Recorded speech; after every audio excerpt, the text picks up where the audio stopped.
Hi, I'm Lynne Golodner, and you're listening to the Make Meaning podcast. I'm a former journalist and the author of 9 books, a writing coach, and a marketing expert. In this show, I interview authors and people in publishing about how they find inspiration, how they build their brands and choose their publishing paths, and most of all, how they find meaning in the mundane. If you want to learn more about how to get your writing career off the ground, visit my website, lynnegolodner.com, and check out the classes, programs, and retreats that I offer. And if you like what you hear, please give us a 5-star review at Apple Podcasts or on any podcast platform where you find the Make Meaning podcast. I hope these stories give you the courage and confidence to make your writing dreams come true. Thanks for listening.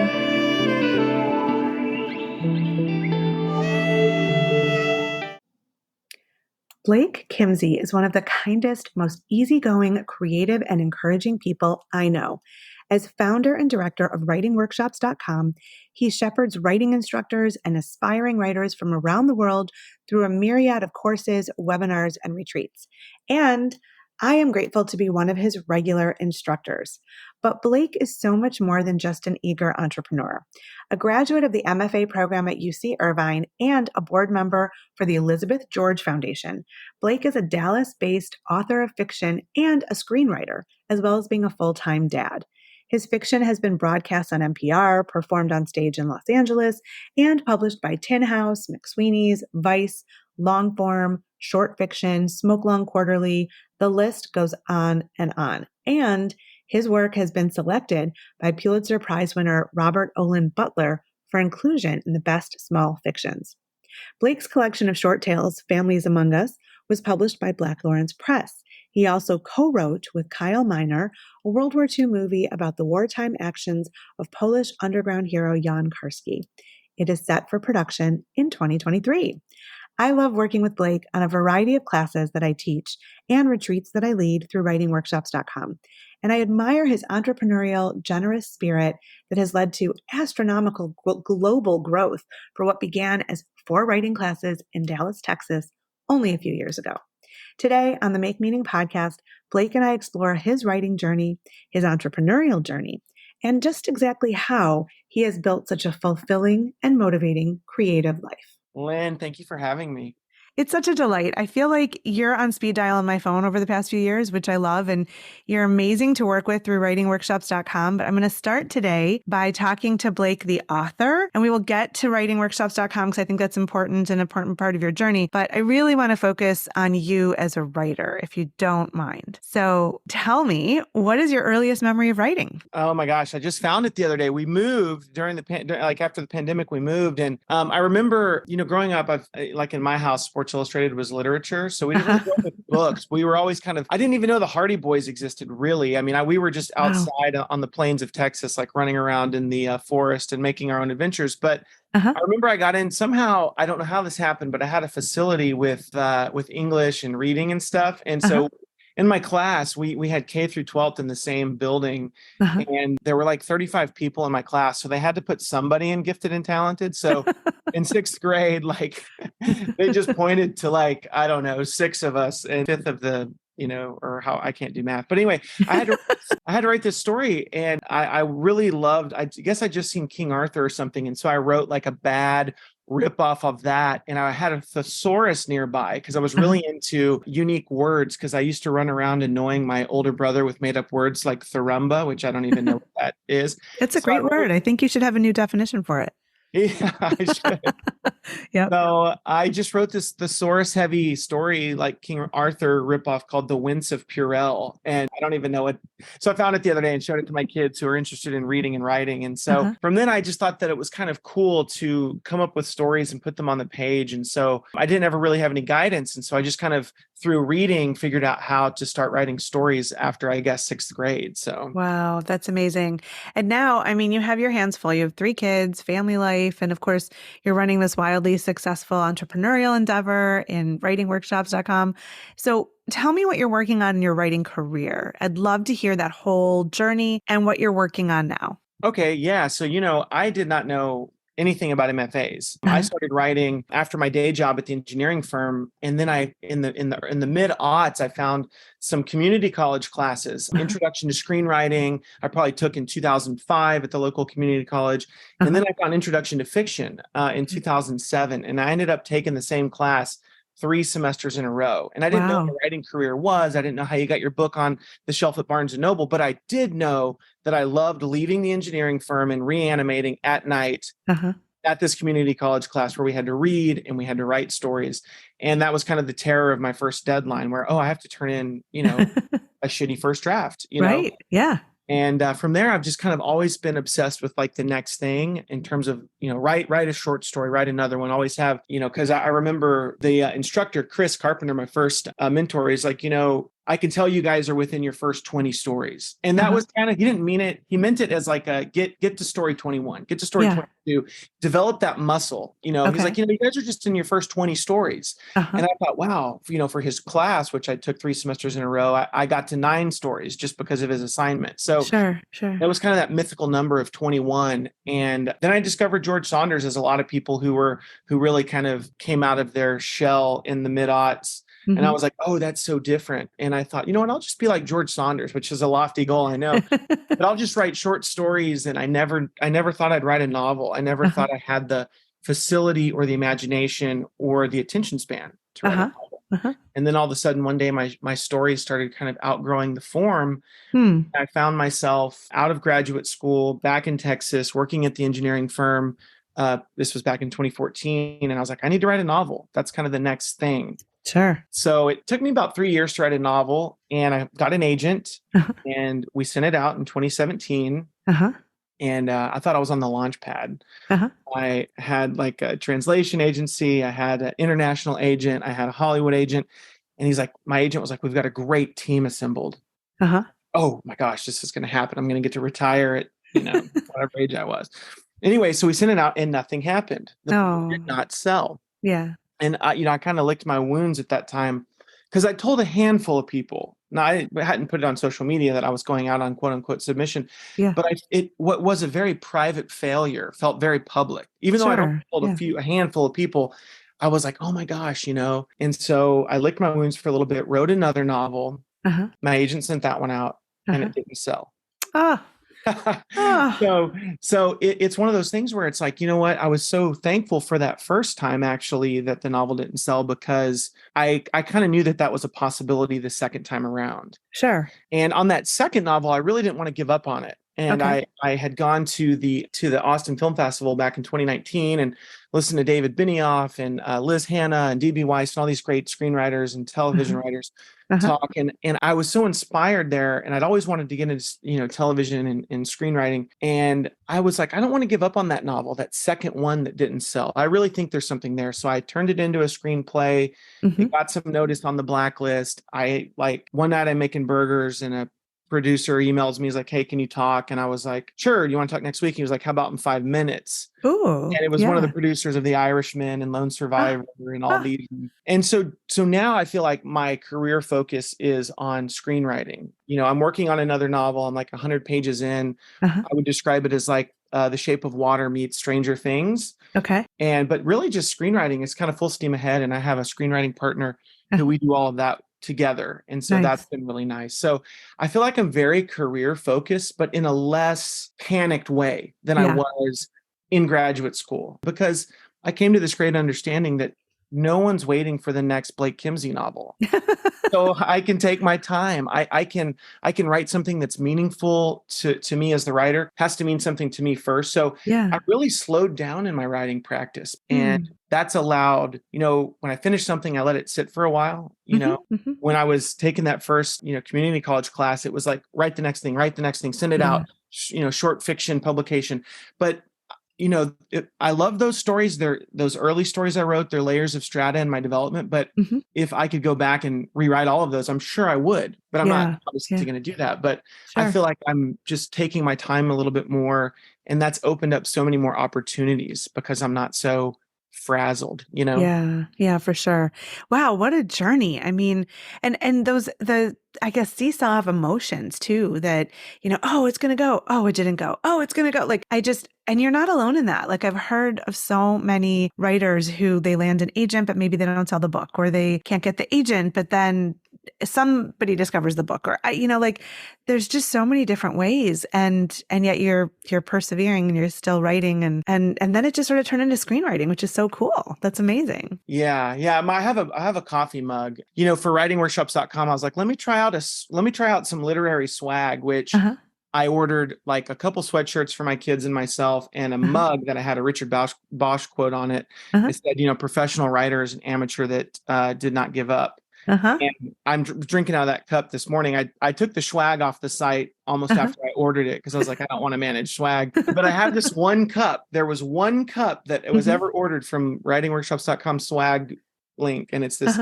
And so I love that. It's a professional writer, as an amateur who didn't give up. And, after my first novel didn't sell, I went and cried in my beer with a bunch of friends, and they were like, oh yeah, it was like my second or third. And then, I'm fortunate enough to sit on the board of the Elizabeth George Foundation. And I've come to know Elizabeth George very well. And over the 8 years I've been on the board, and, she's like, yeah, it wasn't my fourth novel.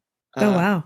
Until my fourth, it was my fourth book that sold, Yeah. And then you read Stephen King on writing, and you realize, oh, wow, I think Carrie was the first book he wrote, but maybe the third one he published. So there is this kind of celebratory thing we have in the literary community. Maybe it's, online, Twitter. We celebrate the kind of debut or the young, the young artist who is at the height of their powers. But, and that can get us discouraged if we don't. I say us, that got me discouraged. Yeah. And so I feel like I've overcome that. I still want to be published. I still want to publish a novel. I still want to get a movie made. I want to have a writing career. Yeah. But I think about my dad, who plays basketball at 70, and he just bats up and shoots threes from the corner. And I'm like, basketball is a game God willing, I can play until I'm old. Yeah. And that's what I think about writing. I used to think it had to happen now, but God willing, I still have my faculties and stuff. I could write, as a 70-year-old, as an 80-year-old. So it'd be nice if it happened now, but I feel like I'm in it for the long haul. Yeah, for sure.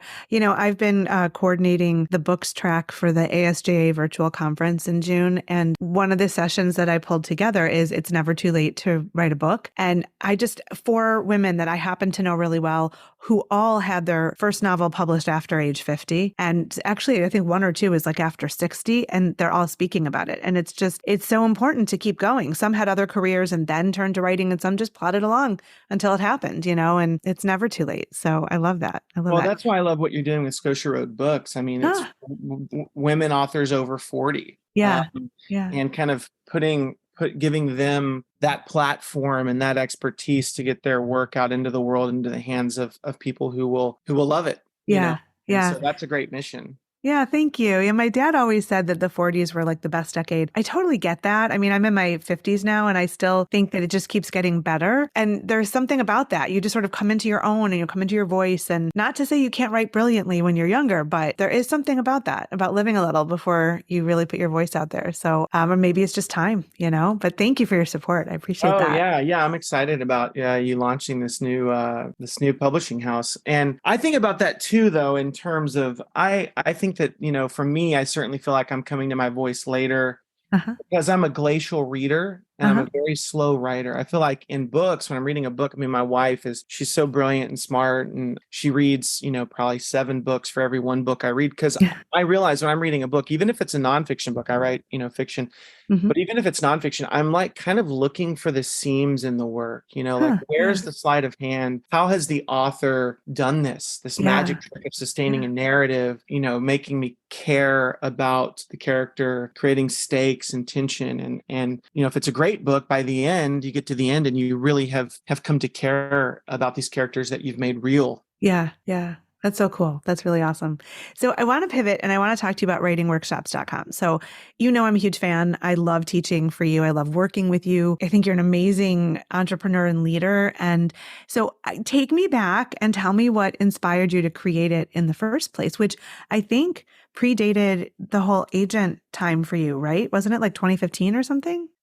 So I bought the domain for writingworkshopsdallas.com back Uh-huh. in 2016. Okay. I had been sulking because I'd gone to graduate school out in Southern California and we had to move back to Texas. And I felt like there was this sense of possibility and energy, as you feel when you go to Los Angeles. Everyone Yeah. there is trying to make it. They're trying to do something. They're going to make it happen. They don't sleep, whatever. It's Yeah. like you kind of talk yourself into kind of the lore of the place and that you might also kind of follow in footsteps of some of your heroes. And Yeah. so we moved back to Dallas, which, in 2014. And like I said, I was sulking. I was back at the engineering firm working full time. I was teaching at University of Texas at Dallas at night. Mm-hmm. And I just had no time. And I was also trying to finish this novel. And I had a long commute to work, about an hour. And so I was listening to a podcast one day. And this woman, I wish I could remember her name. And I wish I could remember the book that she was talking about. But one thing she said stood out to me. It's like, you have to love where you live. And if there's something missing where you are, you need to create it. And that's kind of been like my mission statement, is like, you love where you live. I mean, my wife and I kind of joke, we're 42 now, so we're in the live, laugh, love period of our life in terms of like not getting too wrapped around the axle about things. But when you're in your 20s and maybe sometimes in your 30s, at least for me, I couldn't see the forest for the trees. Sure. So now it's kind of luxuriating in that, we've got time or whatever. But but at the time, I was like, well, okay, let me think about this. I thought about starting a writing workshop. I'd gone to AWP and I'd listened to Eden Lepucki, who started Writing Workshops Los Angeles, and Julie Fierro, who started Sackett Street. And there was a panel and they were just like, hey, if you were going to start a workshop, here's how you do it. Start one in your own backyard. Okay. So I thought about that for 2 years. I just kind of stewed on it. I was trying to, had everything else going on. We had a second kid born. But while I was teaching at UTD, somebody reached out to me on Twitter and asked if they could audit my class, my fiction workshop. And I asked the administration and they said no. And so I was like, there might be something here. So I was like, let me start. That was kind of the push I needed. I was like, well, there's one person who's expressed interest. And so I knew, so it was going to be an in-person workshop in Dallas. And so I knew it couldn't just be me. So I reached out to someone who wrote who wrote nonfiction, someone who wrote poetry, somebody who wrote screenplays. And we had our first 4 classes and I created the website. We met in the basement of a Methodist church. Okay. That was just kind of monetizing their space after hours because there were no potlucks going on, on a weeknight. Although I would have loved to have walked into a potluck. I'll do that 10 out of 10 times. But so it was great. So, what's wild about, I think I'm an accidental entrepreneur because I did not realize I was starting a business. The first time, we launched in March of 2017. And so I literally switched the lights on the website, on the Twitter, all that stuff. And we got an enrollment that very first day. Oh my God. Somebody here in Dallas. And I sent her enrollment confirmation and she said, oh my God, I'm so excited about this. And I can't believe I did not know this existed. Oh. And I was sitting there thinking, oh my gosh, you are the first person to ever enroll. She's there saying, I can't believe I didn't know this was, like turned on the lights like 3 hours beforehand. So, it was a total, it was not, I took 3 months of enrollments and that money went into my personal checking account before I realized I needed a business account, before I have an LLC. Before I needed to do all those. So I got an accountant. He was like, oh my gosh, we're gonna have to untangle all these transactions. Oh no. And running a business, which I've come to realize that's what I'm doing. It took me a long time to identify as a business owner or entrepreneur, but it satisfies a lot of the same creative problem solving and urges that being a creative writer does. As a writer, you have to create the problem and solve it on the page. And, being an entrepreneur, it has that other quality too, where with writing a book, if you knew how much effort, blood, sweat, and tears it would take before you set out to write that book, you might not do it. Right. Yep. And that's the way starting and running a business, as you know, Lynne, is if you knew how much effort and time. I mean, because when you start a business, I mean, I was still working at the engineering firm. I was still teaching at UTD. I was still trying to write a novel, but I was staying up, and I had 2 young kids. I was staying up till 2 or 3 in the morning. And it was just kind of a wild ride. I was like delirious with some sort of joy that I was doing something outside of this lane I found myself in, which was working at an engineering firm.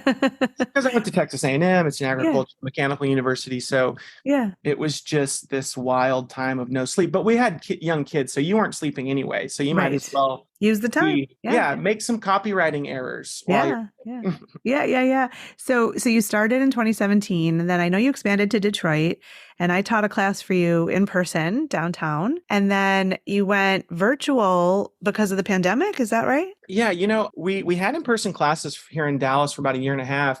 Uh-huh. And then we've always gone up to Michigan Uh-huh. since I married my wife, up to Uh-huh. toward the lake. Her aunt has a place right there. It's a little cabin, a little lean-to that her dad built after Uh-huh. World War II. Oh, So wow. it's a little tiny cabin on the shores of Torch Lake, and I just loved Michigan, Uh-huh. and I knew some friends from Twitter, and Uh-huh. so I was like, let me just go to Detroit, talk to the local bookstore owners, see who the writers are, Uh-huh. visit some co-working spaces. Because my initial idea was like, let's just go to mid-market cities in the United Uh-huh. States Uh-huh. and start an in-person workshop. And so that Yeah. was going to be the model. I was like, Mm-hmm. there's a need for writers like me who live in Dallas, which is not known Mm-hmm. as a literary city, Mm-hmm. but there's tons of writers who need Mm-hmm. instruction. And so it was kind of awesome to get to meet you. And I know you taught at Yeah. Bamboo Detroit, which Yeah. I Yep. know since then they've got a location in Royal Oak now as Yeah. well, in Yeah. addition to downtown. So, Yeah. and then we'd had online classes going in Okay. 2018, Mm-hmm. but that was probably about 10% of our students. Mm-hmm. And then of course the pandemic happens Mm-hmm. and we went 100% online. Yeah. And it's been such a delight. I mean, because, it was really fortuitous timing because I've had a marketing company for the past 17 years and I wanted to pivot to get back to writing full time. And I've taught writing since I did my MFA in the 90s. And so it was like kismet because, you were ramping up your online and I wanted to shift from marketing to teaching more. And I mean, it's so cool how you pull in people from all over the world now for these classes. It's like I've had people in my classes that I teach for you from Germany, from, France, from all over Canada, US, wherever, Philippines. Somebody was in the Philippines. Like just really, really cool that we're getting that kind of reach. And it's really fun. I mean, I appreciate as an instructor the freedom and creativity that you want. And then I can bring, classes I'm passionate about and that are unique.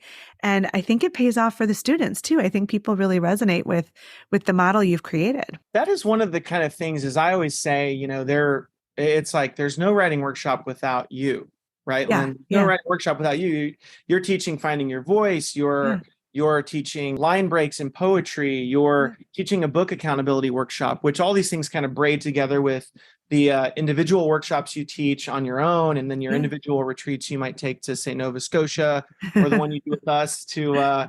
Mackinac Island. Mackinac. Yep. And I honestly can't believe that something that started in the basement of Methodist Church in East Dallas gets Mm-hmm. people to enroll from all over the world. And that really is, and I'm not shining anyone on, but that's just a testament to the quality of the teaching artists that we have, the passion. Because there's no class on the website that I have assigned a teacher to teach. I didn't say, Mm-hmm. hey, Lynne Golodner, will you teach a Finding Your Voice class? You Right. just brought your energy, your enthusiasm, and your passion for that, and for the way you see yourself and your students as emerging writers. Let's tap into that. Let's find that voice. Or Yeah. let's demystify the poem and look at line breaks. Right. And so every class that's on there is honestly a miracle to me, that there's instructors who want to teach, that there are students who want to be connected to the time, talent, and attention that they're going to get from the teaching artist. And so for me, it's really interesting. I mean, I'm writing a ton. Mm-hmm. At night still. My dad used to say, if you're going to hoot with the owls, you got to soar with the eagles. So that's kind of been, you have kids, you got to do that. But I think if you have if you're running a business and you also have a dream to write, you're just going to be burning the candle a little bit. Yeah. But my passion, actually, I never knew I would say this. And, MFA years me would be like, what? But I love administration. Do It's you? so weird. That's so cool. I like connecting people to the people who might change their life. Yeah. When I took that workshop with Chris Carpenter 3 semesters in a row, I was connected to somebody who for the first time changed my life in a way that was surprising to me. Yeah. Yeah. And that's the impact teachers have. Yeah. And if you're out there practicing as an artist and then you're bringing kind of the inspiration and the struggle and the success of your own writing practice into your classroom, that's going to impact your students. And, I always say I see myself in every person who enrolls, because I do. I mean, most of our students are working professionals. They're work-at-home moms. They might be people who are, post-undergrad, who might go to an MFA, or somebody like me who went to their MFA in their 30s. And, I love the hero's journey. And what we are at writingworkshops.com is we are the guide. And everybody who comes to take a class is the hero of their own story. And Yeah. so I feel like the kind of, honestly, without sounding cheesy, the honor of my life is just assembling world-class guides. Yeah. You know? Yeah, for sure. So this is awesome. And you're obviously great at being an entrepreneur as well as juggling multiple projects. So I wonder what's next for you. Are you looking at evolving writing workshops, expanding, starting something new, or just you like the flow of how things are going now? You know, I like the flow of how things are going now. You know, I think about what is enough. I feel like, gosh, I mean, for 8 years, we lived in an 800 square foot house with 3 kids. So all 3 of our kids, our daughter and my 2 boys, they slept in the same room. They had 2 bunk beds. And so, you know, we kind of we couldn't afford to stay in our neighborhood because we lived in a 800 square foot house. And so we finally moved, you know, outside of town into a 3-2. So just a little bit bigger of a house. But I kind of have this thing about, you know, my wife and I, we both lost our mothers when we were younger. And so there's this idea about time, about tomorrow's never promised, and kind of being present and all that stuff. So I think about what's enough and right sizing your life so that you can be present. Because it's like when when you come to terms with the fact that you might want to do something that's out of the norm, whether or not that's write a book or start a business or whatever, that's going to demand a lot of your time. So what is the right size of all your endeavors? Yeah. Because time is so fleeting. And so I feel like it's right sized now. I feel like we're lucky to keep adding really wonderful classes to the site. And, you know, we do these destination trips that we take, you know, with you to Mackinac Island for a Finding Your Voice retreat, generative retreat. And then we go to Paris and Hawaii and Vermont and Iceland and Dublin. And so those are fun. And, you know, we're just going to keep doing that. And I was a bicycle tour guide in Paris. So I love it. For a year and a half of my 20s. So I love people. I've always loved people. I've always loved hearing other people's stories. And so I feel like I'm kind of living my dream right now, which is in a weird way, administering or facilitating the connection for people to practice their craft. And then also to get to be a tour guide again. Yeah. So I go on these trips. I'm not a teacher. I'm a bag handler, a van driver, a direction giver, and all that other good stuff. So that seems to be where I need to be. You know, I love it. There are so many other things I would love to do, but right now I just don't have the time to do those things. And so I'm just trying to focus on being the best I can as an administrator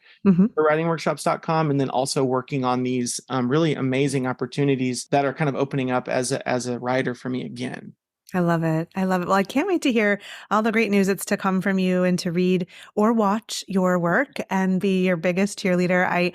I'm really so grateful that I know you, Blake Kimzey, and that I get to work with you, and I learn a lot from you. I just think the way you run writing workshops is beautiful and generous, and it's just such a joy. And I'm grateful for the opportunity, and I can't wait to read your words. So, you know, I came up to Detroit and started an in-person workshop, and you took a chance on me. I didn't take a chance on you, Lynne Golodner. Well, and here we worked. are, maybe, 5 years later. So I feel like people are taking a chance on me. And so thank you for that. And just also thanks for the conversation today. I'm happy to know you and to get to work with you and be inspired also by all the things you're doing, such as launching Scotia Road Books.